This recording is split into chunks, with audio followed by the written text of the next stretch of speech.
Hello everyone, welcome back to Victoria 3. In this video, I'm going to be showing you all how to form Iberia. For those of you who are unaware, Iberia is the region of Western Europe that is this peninsula right here that contains Spain, Portugal, and Gibraltar. So because there are only two powers who can form Iberia, that being Spain and Portugal, we're going to pick the stronger of the two, that being Spain, and we will form Iberia with them. So the first thing we're going to want to do is we are going to want to take over Portugal to our left. I found the most consistent way to do this is to immediately go to war with them before you've even unpaused the game. So to do that, we are going to expel the diplomats, and we are going to make puppet in a diplomatic play. Hit confirm. Now, before we let this tick down, we're going to make a few adjustments. First, we're going to come over to the budget tab, and we are going to turn our military wages down to 1.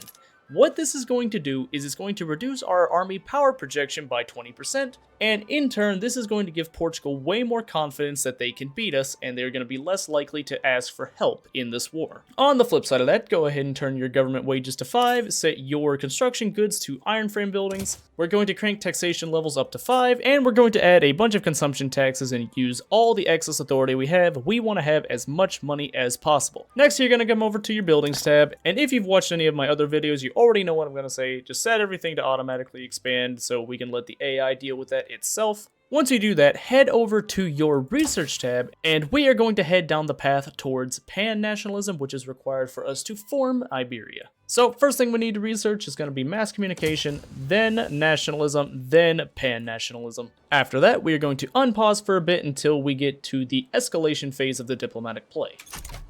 Alright, once we are at the diplomatic maneuvers phase, you're going to see that Portugal is actually cocky. They have an agreement with Great Britain that forces Great Britain to come to war with them, and they believe that Great Britain is going to be enough to kick our asses. This is actually not going to be true, however, because the AI in this game is kind of idiotic. Now, you're going to see there's actually several other countries that have an interest in the Iberia region group, but none of them are going to actually join Portugal because Portugal is so confident that they can beat us. So we are going to wait for the next phase of the diplomatic play, and then we are going to pause the game again. Alright, we are now in the countdown to war phase of the diplomatic play. This is where we're going to do a little bit of tricky stuff. First thing we're going to do, crank the military wages back up to 5. You're also going to come over to the government tab. We are going to reform the government and put the armed forces in charge. So just take this button right here with the 52 legitimacy. We need to get these guys to be loyal so we can get the 15% offense and defense buff. The best way I found to do that is come over to your laws tab, gonna go to land-based taxation right here, and we're gonna change to per capita taxation. This is gonna do two things. A, this is going to increase the armed forces loyalty to us to 11 so that they become loyal, and we get the 15% offense and defense buff, and it's also going to give us way more money if we can actually pass this by about 34,000 pounds per week. So now we're going to set up our military. We have a border with Portugal and Britain. What we're going to do is we're going to send one of our generals down to the south to Gibraltar, and we are going to have him do nothing but defend. We want the Brits to put all of their troops here instead of here so that we can blitz through and conquer Portugal, and Britain won't send any troops there because for some reason the AI is just stupid in this game. Take your other general, you're going to send him to the offensive front on Portugal. You're going to come over to your military tab, come down to recruit general. We're going to recruit another general in the Iberia HQ. Just take either one, whichever one looks better for you. I'm going to take this armed forces guy, and I'm going to promote him so that he can take the rest of all of our troops. After you promote him, mobilize him, send him to the offensive front in Portugal, and then we are going to unpause the game.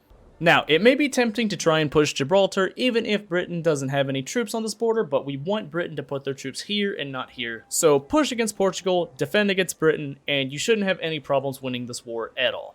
And just like that, you should be able to win this war before a year has even passed in-game time. Now, after that war is over, you can come over to the Cultures tab, look at Nation Formation, and click on Iberia. You're going to see that you have enough states to actually form Iberia, but this button is grayed out. This is because we need to research pan-nationalism before we can do this. So that is actually the only other thing you're going to have to do in order to form Iberia. So as soon as you can get through that in the research tab, you're going to be good.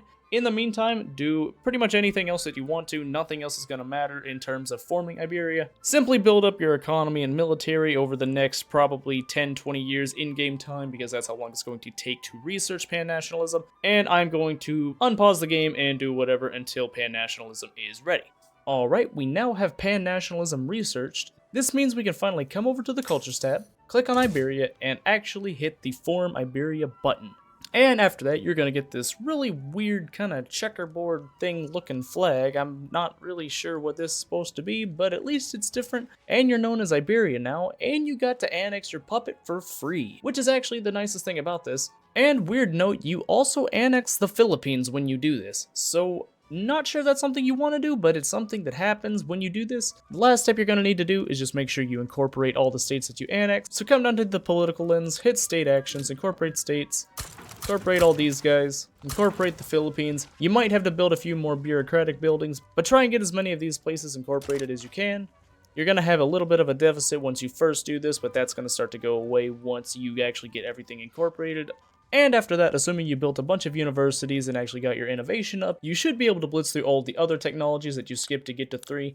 Now, in my personal opinion, if you're just wanting to form Iberia, rush pan-nationalism. If you're actually wanting to play this game all the way through, wait a while before you research pan-nationalism, because you should research some of these other tier 2s first, because it's way more efficient to do it that way. I simply did it this way because I'm just showing you how to form Iberia. You will still have infamy from when you first went to war with Portugal, but that's not going to be too bad at this point. But yes, that is going to do it for Iberia. This one did not take me nearly as long as the Ottoman Empire video did. I was actually able to knock this one out in a single day. So if you like that tutorial, be sure to leave a like. If you want to see more videos like this in the future, feel free to subscribe because I will be making more videos in the future. Leave a comment letting me know what other countries you want to see done in the future. I will leave a poll on my YouTube channel out of some of the top answers that I see, and whichever ones seem to have a lot of support behind them, I will look into and start to make those videos. But yes, that is going to do it today. I will see you all in the next video. Goodbye.